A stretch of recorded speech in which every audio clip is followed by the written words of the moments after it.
Good morning, students. Welcome to all of you in New Rajasthan Public School online classes. Dear student, हम class 10th में chapter 2 पढ़ रहे हैं. इसके lecture 5 के अंदर हम स्टार्ट करने जा रहे हैं आसूर एम्पायर एंड अकबर. और इससे पहले लेक्चर 4 तक हम मुगल एम्पायर स्टार्ट कर चुके हैं और उसमें शुरुआत के दो किंग्स बाबर एंड हुमायूं की स्टडी कर चुके हैं. आगे देखिए, नेक्स्ट हम आपको बता रहे हैं सूर एम्पायर. जैसा कि हमने अभी अभी आपको लास्ट क्लास के अंदर बताया कि हुमायूं एक कावर्ड किंग था, एक तरीके से कमजोर राजा था, कायर भी था. और उसके टाइम पे हमको यहाँ पर शेरशाह सूरी का राज देखने को मिलता है, यानी मुगल एम्पायर के बीच में ही एक दूसरा एम्पायर देखने को मिलता है, सूर एम्पायर. इसके बारे में पहला इंपॉर्टेंट पॉइंट क्या है? Hasan Khan who was a landlord. Hasan Khan जो कि एक जमींदार था, उसका बेटा फरीद जो शेर खान बना और आगे जाके शेर शाह कहलाया, उसने इस एम्पायर को फाउंडेड किया है, उसने इस एम्पायर को बनाया है. नेक्स्ट इंपॉर्टेंट बातें, an unarmed Farid killed a lion. देखिए इसका नाम, अब ये सुनने के लिए अच्छा है, इसमें लिखने के लिए कुछ जरूरी नहीं है, लेकिन बच्चों के मन में एक क्वेश्चन आ सकता है कि सर इसका नाम तो फरीद खान था, फिर इसका नाम शेर खान कैसे पड़ गया? अब शेर शाह कैसे पड़ गया ये तो आपको समझ में आता है, शेर खान से शेर शाह कैसे पड़ गया ये रीजन हमने आपको अच्छे से क्लियर किया है. ये इसने खुद को ही नाम दिया था जब ये हुमायूं से जीत गया था. लेकिन फरीद खान से शेर खान इसका नाम कैसे पड़ा, उसके पीछे की हम आपको स्टोरी बता रहे हैं कि इसने एक बार बिना किसी हथियार के, अनआर्म्ड था ये, और इसने एक लॉयन को मार दिया, शेर को. Thus was adorned with the title of Sher Khan by the ruler of South Bihar, बाहर खान. और इसकी इस बहादुरी से उस समय साउथ बिहार के जो किंग थे बहार खान, वो बहुत खुश हुए और उन्होंने इसको टाइटल दिया कि आज से तुम क्या कहलाओगे? शेर खान, क्योंकि तुम शेर से भी एक तरीके से बड़े हो चुके हो. Next, his empire extended from western Kannauj. इसने अपना साम्राज्य एम्पायर कहां से कहां तक फैलाया? इसने अपना एम्पायर वेस्टर्न कन्नौज से लेके असम की पहाड़ियों तक, असम तक लेकर गया. तो काफी इसने अच्छा किया. नॉर्दर्न हिमालयाज तक, east from northern Himalayas, Bay of Bengal तक ये लेकर गया. Sher Shah occupied Malwa too. मालवा को भी इसने जीता. बच्चों मालवा कौन सी जगह है? मैं आपको बात बताऊं, मध्य प्रदेश और राजस्थान के बीच में जो कोटा, झालावाड़ और इससे नीचे का जो पूरा पोर्शन है मालवा प्लेटू, वो मालवा रीजन कहलाता है उधर. तो मालवा भी ये जीत गया. इन 1544 एडी शेरशाह डिफीटेड मालदेव. और ये इसकी छोटी मोटी विजय है, अजमेर, जोधपुर, मेवाड़, वहां पर ये जीत गया. और इसको मालदेव से जीतते वक्त थोड़ी मुश्किल हुई, ग्रेट डिफिकल्टी से ये जीता. Next, at the time when Jeta and Kumpa bravely struggled against him, Sher Shah said. और जब उस युद्ध के अंदर जो कि ये मालदेव से कर रहा था, उसमें जैता और कुंपा ने जब इसका बहादुरी से सामना किया, तो ये एक्चुअली सामने वाले की शक्ति की प्रशंसा भी करना जानता था. जो सामने वाले की पावर है, चाहे वो अपोजिशन में क्यों ना हो, तो इसने उन लोगों के लिए कहा, I had nearly lost the सल्तनत of Hindustan for a handful of millet. He also attended in a symbolic control on Mewar. In 1545 AD during the battle of Kalinjar, Sher Shah died. और लास्ट में मरा कब? तो ये इंपॉर्टेंट पॉइंट आपको इसके अंदर लिखना चाहिए कि 1545 के अंदर, इन 1545 AD बैटल ऑफ कालिंजर,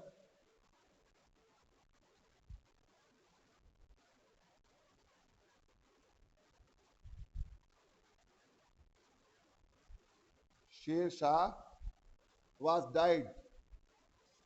और 1545 एडी के अंदर कालिंजर के वार में शेरशाह मारा गया. तो ये आपने इसकी कहानी देखी. Sher Shah died due to an explosion of gunpowder. मरा क्यों? क्योंकि उस वार के अंदर एकदम से गन पाउडर का विस्फोट हुआ और उस विस्फोट में ये मारा गया. आफ्टर शेरशाह इस्लाम शाह रूल टिल, मतलब उसके बाद में और भी कोई छोटे मोटे राजा आए, पर वो इतने बहादुर नहीं थे जितना शेरशाह था. तो आगे कोई ज्यादा ये बढ़ा नहीं पाए साम्राज्य को। सूर एम्पायर इस तरीके से खत्म हो गया। फिर लेकिन सूर शाह, जो सूर एम्पायर है, जो शेर शाह है, उसने क्या क्या ग्रेट काम किए अगर उसकी चर्चा की जाए तो Sher Shah reforms and buildings are famous. ये इंपॉर्टेंट पॉइंट है, ये एग्जाम में लिखने लायक है। Sher Shah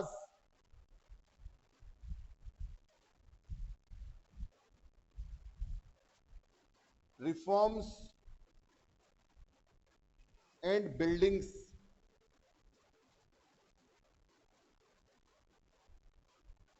are famous.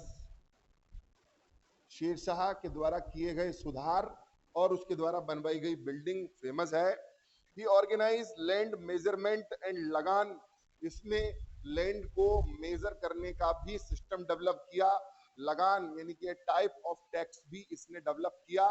And formed the गल्ला बख्शी और बताई, नक्श मुक्ताई, कनकूत और कैश जब्ती सिस्टम, मतलब ये सारे इसने लैंड के ही सिस्टम ये शुरू किए हैं।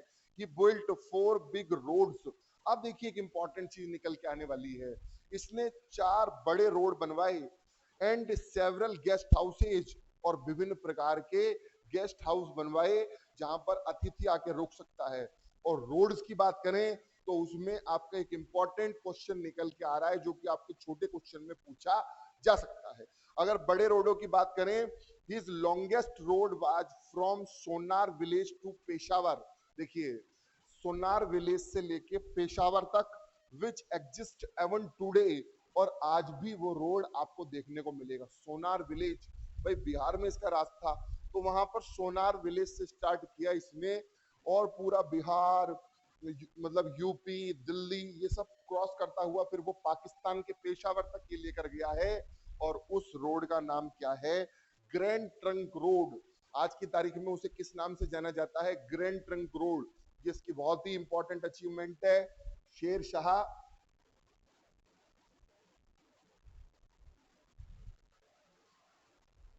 Made a famous road, grand trunk road.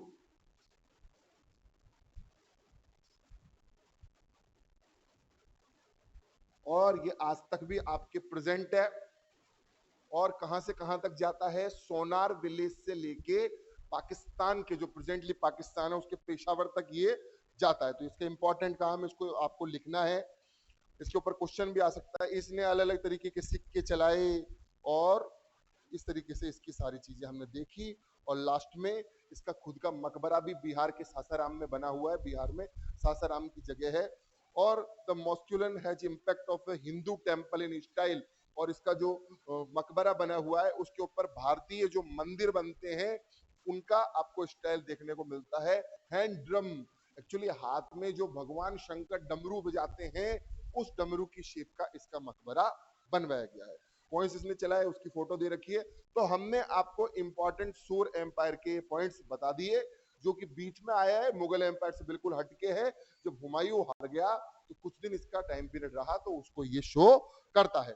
Next हम अगले इंपॉर्टेंट टॉपिक की तरफ आएंगे और वो इंपॉर्टेंट टॉपिक है अकबर। ध्यान से समझना, ये आपके एग्जाम के पॉइंट ऑफ व्यू से, आगे महाराणा प्रताप पढ़ाऊंगा उसके पॉइंट ऑफ व्यू से और नॉलेज के पॉइंट ऑफ व्यू से भी बहुत जरूरी है। एक्चुअली ये वो टाइम पीरियड होगा जब मुगल एम्पायर एकदम से मजबूत हो जाएगा इसकी कुछ पॉलिसीज की वजह से। और इसी की सारी पॉलिसीज को जब अगला उल्टा कर देगा अगला राजा औरंगजेब, तो फिर वही मुगल एम्पायर समाप्त भी हो जाएगा। तो फिर आपको इधर ये पता चलेगा कि एक राजा को अपने एम्पायर को स्ट्रॉन्ग करने के लिए क्या क्या करना चाहिए, अकबर से आपको पता चलेगा। और फिर एक राजा को क्या क्या नहीं करना चाहिए वो आपको औरंगजेब से पता चलेगा।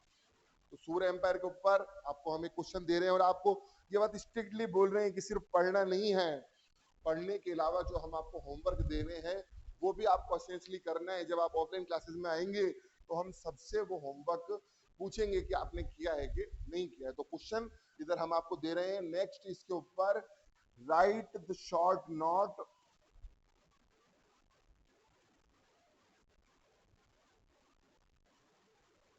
ऑन सूर empire.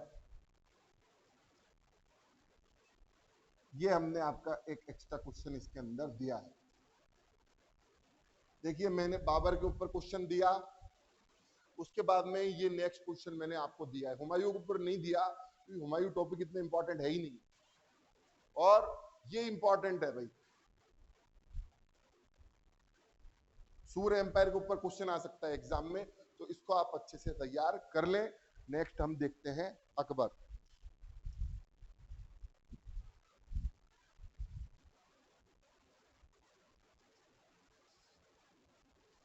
Student next important topic हम देखते हैं आपका अकबर। देखिए हुमायूं के बाद में हुमायूं की जो वाइफ है हमीदा बेगम, उनका बेटा था अकबर। 1556 से लेकर 1605 तक राज करेगा और काफी अच्छा राज करेगा।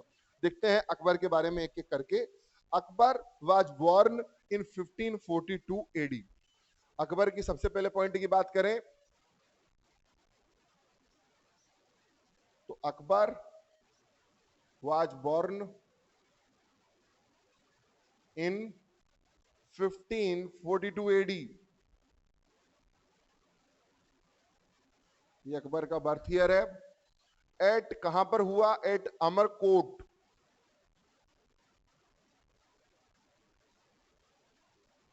Eight Amarkot fort, Sindh, Pakistan.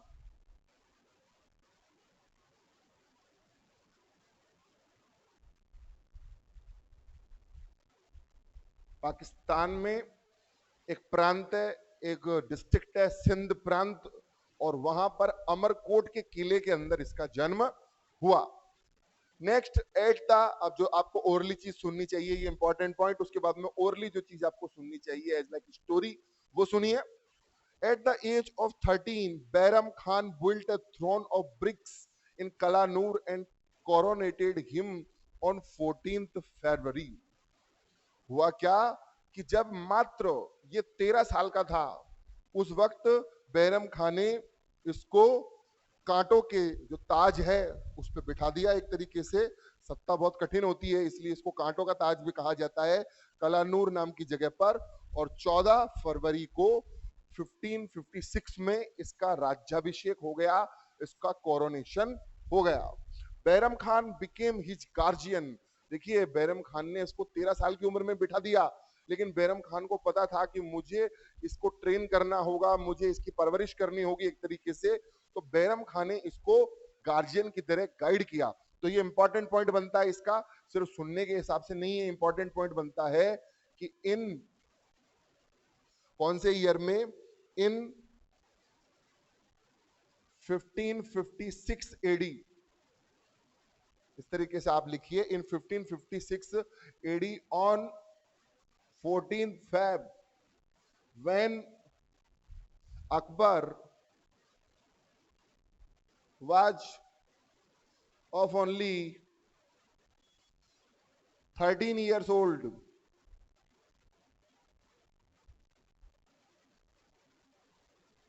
बैरम खान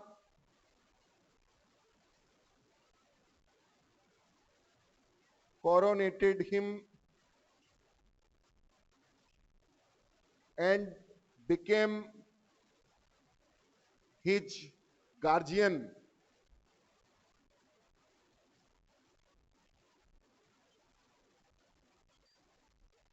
तो ये आपका इंपॉर्टेंट पॉइंट है कि वो उसका क्या बन गया? गार्जियन बन गया। The second battle of Panipat took place between Afghan commander Hemu and next आपका मुगल रिप्रेजेंटेटिव बैरम खान। देखिए पानीपत के एक्चुअली 3 वार्स हुए हैं। आपको पहला वार देखने को मिला जो अपन ने देखा बाबर के बीच में और इब्राहिम लोदी के बीच में। दूसरा वार हम इधर बता रहे हैं, और फिर तीसरे वार के ऊपर जो मूवी बनी है वो आप पानीपत का वार देख सकते हैं। देखिए अफगान कमांडर हेमू और मुगल रिप्रेजेंटेटिव बैरम खान के बीच में 5 नवंबर 1556 को एक वार हुआ। Shot bye an arrow in neck, Hemu fainted and the Afghan lost the battle. और इस तरीके से हेमू के गले में, गर्दन में एक तीर लग गया और उसकी वजह से उसकी मृत्यु हो गई और अफगान लोगों ने वहां से सत्ता खो दी। Hemu was a very capable Hindu commander और बिहार अफगान रूलर मोहम्मद अली शाह, और मोहम्मद जो अली शाह है उसका एक इंपॉर्टेंट कमांडर था जो मारा गया। He had emerged victorious in 22 battles and he gained the title of Raja Vikramaditya. Actually ये इतना इंपॉर्टेंट, देखिए ये आपको अकबर के बीच में एक एक्स्ट्रा नॉलेज देखने को मिल रही है। हेमू जो कि अफगानी सेना के अंदर एक इंपॉर्टेंट कमांडर था, जिसने कि 22 युद्ध लगातार जीते और इसकी वजह से उसने अपने आप को राजा विक्रमजीत की उपाधि भी दी। वो इंपॉर्टेंट कमांडर मारा गया किसके द्वारा? बैरम खान के द्वारा, पानीपत के सेकंड वार के अंदर। और फिर आगे अकबर की बात करें तो अकबर ने देखिए अब क्या किया है। अकबर ऑक्यूपाइड मालवा। अकबर ऑक्यूपाइड मालवा। मालवा नाम की जगह फिर से इसने हासिल की। Fort of Chunar,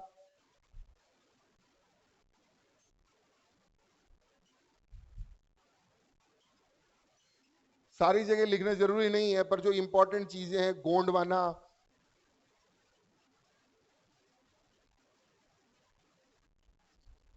from a music lover बाज बहादुर, एक म्यूजिक लवर था बाज बहादुर, उससे ये जगह इसने जीत ली। उसके बाद में ही also won the Ranthambore fort from Surjan Hada. Ranthambore में उस वक्त सुरजनहाड़ा का राज था, तो उससे इसने रणथंबोर भी जीत लिया। राजा रामचंद्र हैंडेड ओवर द, और उसके बाद तो फिर राजा लोग समझ गए कि अब मुगल एम्पायर छा चुका है सब जगह, तो राजा फिर खुद आगे से ही समर्पण करने लग गए। तो उसके अंदर जो वो अपना सब चीज उसके लिए दे रहे हैं, तो राजा रामचंद्र ने भी अपना कालिंजर का फोर्ट अकबर को दे दिया। In 1570 AD both Marwar and Bikaner, और फिर मारवाड़ और बीकानेर ने भी अकबर की दास्तान स्वीकार कर ली, पर एक बंदे ने नहीं की, और वो थे महाराणा प्रताप, मेवाड़ के राजा। उनके बारे में आपको आगे जानकारी मिलेगी। अकबर ऑल्सो स्नेच्ड, देखिए अकबर का सिंपल फंडा था, आपने उस मूवी के अंदर देखा होगा जो अकबर के ऊपर आई थी, जोधा अकबर, और उस मूवी के अंदर आपने अकबर की पॉलिसी देखी होगी कि अगर कोई प्रेम से साम्राज्य दे देता है तो ठीक, नहीं तो फिर वो उससे छीन लेता था। तो अकबर ने इसी तरीके से गुजरात मुजफ्फर शाह से छीना और बंगाल रीजन दाऊद खान से छीना, तो ये सारी जगह ये ले चुका है। अब अकबर के ऊपर और इंपॉर्टेंट पॉइंट क्या क्या है वो हम डिस्कस करते हैं। सिर्फ इतना पढ़ लेना अकबर को कंप्लीट नहीं करता। ये तो अकबर की हमने आपको इनिशियल हिस्ट्री बताई है, जिसके अंदर अकबर का जन्म कहाँ हुआ, अकबर को कितनी साल की उम्र में राज सिंहासन मिल गया, उसका गार्जियन कौन था, और उसने कौन कौन सी जगह जीती शुरुआत में, ये आपने इंपॉर्टेंट चीज देखी है। लेकिन इसके बाद में और हम आपको इसका वाइड पूरा फॉर्म बताते हैं, जिसके अंदर अकबर की एक कंप्लीट स्टडी आपको करने को मिलेगी।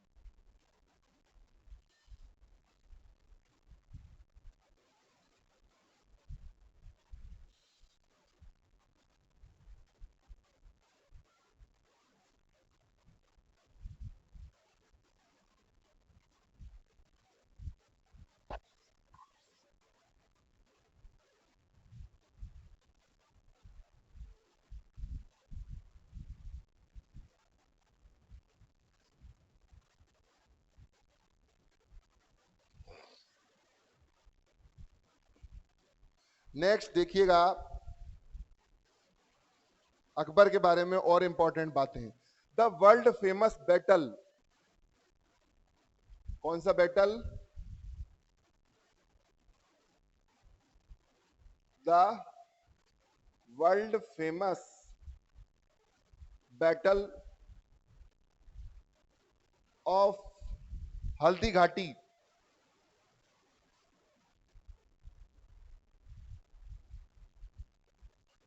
हल्दी घाटी मैं आपको जब अकबर पढ़ाऊंगा तो फिर से दोबारा रिवाइज करवाऊंगा। Haldighati took place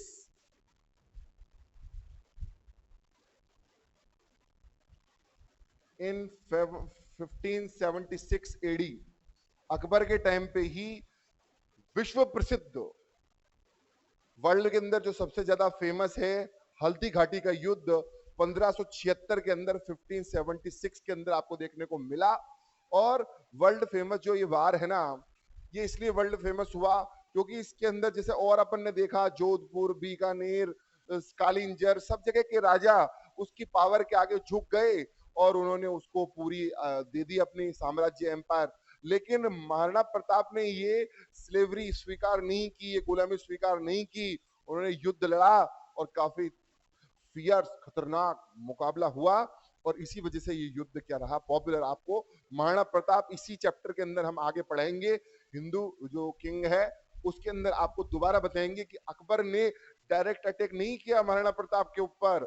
Maharana Pratap के पास में उन्होंने कम से कम 3 से 4 ग्रुप भेजे शांति के लिए कि भाई शांति से ये मिल जाए पीसफुली और समझौता हो जाए, क्योंकि वो भी जानते थे कि महाराणा प्रताप एक अच्छे इंसान है पहली बात, और दूसरी बात महाराणा प्रताप बहुत पावरफुल है, इसीलिए उन्होंने ग्रुप्स भेजे। लेकिन जब महाराणा प्रताप ने उन ग्रुप्स को ऐसे ही प्रेम पूर्वक वापस लौटा दिया और कह दिया कि मुझे तुम्हारी गुलामी स्वीकार नहीं है, तो फिर अकबर को, क्योंकि अपना विजय अभियान तो बड़ा नहीं है जो विक्ट्री कैंपेन, और इसीलिए फिर अकबर ने युद्ध किया हल्दी घाटी का। देखिए आगे next, in which Maharana Pratap fought against the Mughal army, और इसके अंदर नेक्स्ट इंपॉर्टेंट बात, इन विच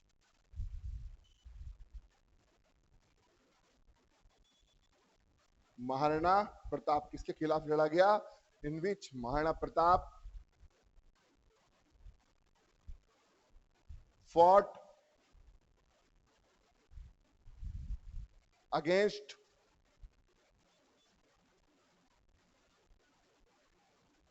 द मुगल आर्मी। और इस बार के अंदर महाराणा प्रताप लड़े मुगल आर्मी के अगेंस्ट, और उसके अंदर मानसिंह और आसफ खान जो मुस्लिम सेना थी उसके अंदर मेन सेनापति कमांडर कौन थे, मानसिंह एंड आसफ खान। पूरा हल्दी घाटी के अंदर हम आपको पढ़ाएंगे। Next, the Mughals remained unsuccessful in this battle, और इस युद्ध के अंदर मुसलमान हारे, क्योंकि महाराणा प्रताप की वीरता के आगे चली नहीं। गोरिल्ला वार स्ट्रेटजी अपनाई थी महाराणा प्रताप ने, मैं आपको हल्दी घाटी में और अच्छे से पढ़ाऊंगा। तो इन विच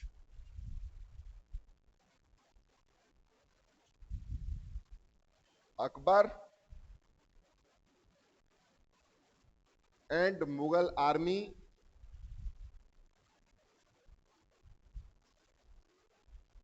was defeated, और इतने वार्स के बाद में देखिए मुगल आर्मी एंड अकबर सारे वार जीत रहे हैं। या तो पहले आपके हुमायूं ही हारा है, या फिर ये जो इतना वीर पराक्रमी राजा है बिल्कुल ब्रेव अकबर, इसको पहली बार मुंह की खानी पड़ी है, और ये हारा है किससे, महाराणा प्रताप से। और मुगल आर्मी वापस लौट गई। प्रताप ने जिन जिन जगहों पर मुगल आर्मी ने कब्जा किया था सारी जगह वापस हासिल कर ली। तो ये इसका एक इंपॉर्टेंट पॉइंट बनता है अकबर के अंदर, जो कि आपको आगे हम महाराणा प्रताप के अंदर और हल्दी घाटी वार के अंदर अच्छे से बताएंगे। Next, led by Akbar the Mughal army gain decisive victory on Kabul. फिर इसकी और जगहों की विजय बता रखी है। यहाँ पर तो ये हार गया, लेकिन और जगह तो ये जीता। काबुल के अंदर मिर्जा हाकिम से, तो ये सब ओरली पढ़ने की चीजें हैं। कश्मीर के अंदर यूसुफ से, सिंध के अंदर मिर्जा जानी बेग से, ओडिशा में निसार खान से, कंधार के अंदर हुसैन मिर्जा से, और अकबर रीनेम्ड खानदेश एज धनदेश। ये इंपॉर्टेंट चीज है जो आपको ओरली पता होनी चाहिए। ये सारी चीजें इसने जीती, और इसमें जब ये खानदेश जीता तो खानदेश का नाम अकबर ने चेंज करके क्या रख दिया, धन देश। तो इसके ऊपर एक ऑब्जेक्टिव छोटा क्वेश्चन बन सकता है कि खानदेश को पहली बात तो किसने जीता, और फिर इसका नाम चेंज करके क्या रखा। नेक्स्ट, तो इसमें इसने सारी की सारी उसकी विक्ट्रीज बता रखी है कि अकबर कौन कौन सी जगह जीतता है। And he had crushed the both the revolts of Uzbek. इसके साम्राज्य के दौरान उज्बेक लोगों ने विरोध किया, अपोजिशन किया, रिवोल्ट किया, तो उसको भी इन लोगों ने दबा दिया। अब्दुल रहीम बाज एंटाइटल्ड एज खाने खाना, और इसने अब्दुल रहीम को खाने खाना की उपाधि भी दी, उसको वो वाला टाइटल भी दिया।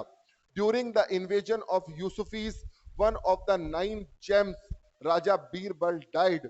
और देखिए आपको ये तो पता ही होगा कि अकबर के दरबार के अंदर 9 जेम्स थे, नवरत्न। अकबर के 9 रत्न 9 जेम्स रखता था, और उसमें से एक थे बीरबल, जो कि हमेशा अकबर को कहानियां सुनाया करते थे, बहुत बुद्धिमान थे। तो एक युद्ध चल रहा था यूसुफी से, उसके अंदर अकबर का ये जो मेन नवरत्न है राजा बीरबल ये मारा गया। Akbar too died in 1605 AD after a prolonged illness. और अकबर किसी युद्ध में नहीं हारा, लेकिन उसके बाद में लास्ट में 1605 के अंदर अकबर एक लंबी बीमारी के बाद में मर गया। ही बरीड एट सिकंदरा। अकबर का मकबरा कहां पर है? तो देखिए इसमें इंपॉर्टेंट पॉइंट नेक्स्ट बनता है, इसकी विक्ट्रीज के ऊपर आप चर्चा कर लेना बीच में ये पॉइंट डाल के कि कौन कौन सी जगह ये और जीता है। पहले भी इसकी इनिशियली हम विक्ट्रीज पे चर्चा कर चुके हैं, इधर एक विक्ट्री का पॉइंट और डाल देना कि भैया ये महाराणा प्रताप से तो हार गया, लेकिन उसके बाद में ये जगह ये जीत गया। उसके बाद में नेक्स्ट इसका पॉइंट क्या बनता है? नेक्स्ट इसका इंपॉर्टेंट पॉइंट बनता है, इधर विक्ट्री वाला पॉइंट आप डाल देंगे, विक्ट्रीज कौन कौन सी जगह ये जीता है। और उसके बाद में नेक्स्ट ये कब मरा? तो अकबर was died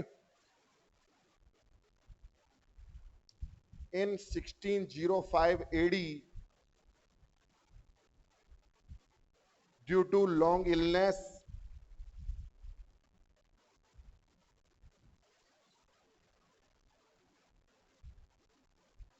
लंबी बीमारी के बाद में ये मर गया। एंड बरीड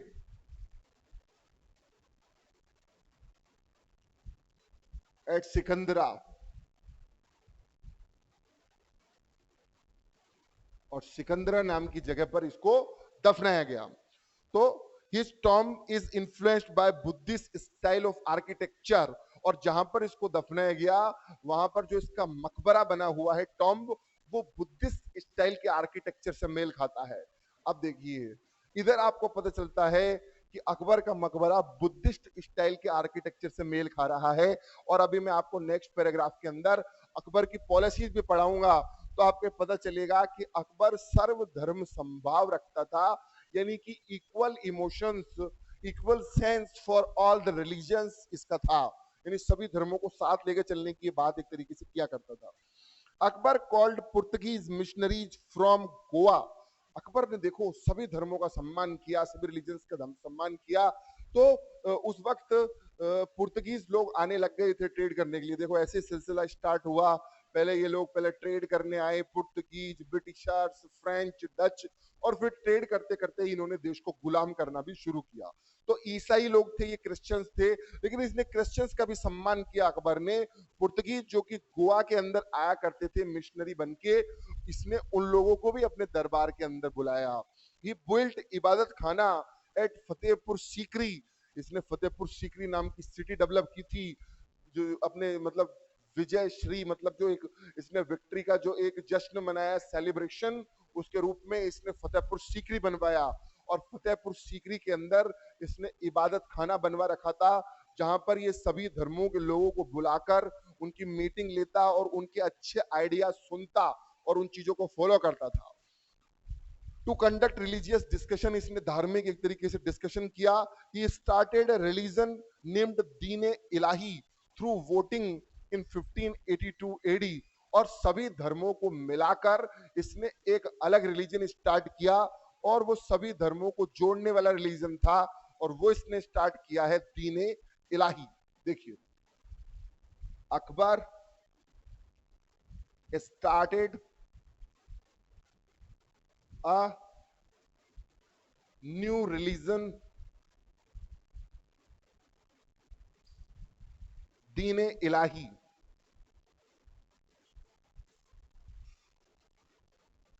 सभी धर्मों की इसमें, तो इसके ऊपर एक आपका क्वेश्चन बनता है। दीन इलाही इसने स्टार्ट किया है। उसके बाद में अकबर एज इनामिदिल मुजुद हिंद, इसको शेख मुबारक ने बोला है। फिर चिश्ती जो संत हैं सूफी के, ख्वाजा मोइनुद्दीन चिश्ती सूफी सेंट्स के बारे में मैं कल आपसे डिस्कशन कर रहा था। तो इन सारे साधु संतों ने भी इसको सम्मान दिया, इसको इनाम आदिल कहा, क्योंकि ये सभी धर्मों को जोड़ के चल रहा था। तो अकबर की कुछ एक छोटी छोटी बातें और बच रही है जो इसकी पर्सनैलिटी को शो करती है, वो मैं आपको नेक्स्ट में बताऊंगा, क्योंकि अकबर एक क्लास में पूरे होने वाला टॉपिक है ही नहीं। अकबर के एक्चुअली 3 सेक्शंस आपको पढ़ने को मिलते हैं।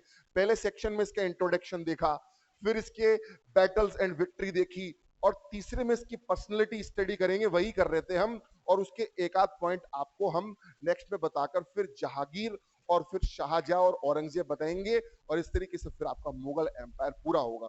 आपका काम क्या है कि जो भी हम आपको पढ़ा रहे हैं उसको आप अच्छी तरीके से क्लियर करें और उसके क्वेश्चन आंसर सॉल्व करें। डियर स्टूडेंट, आज के लिए इतना ही काफी है। Thank you.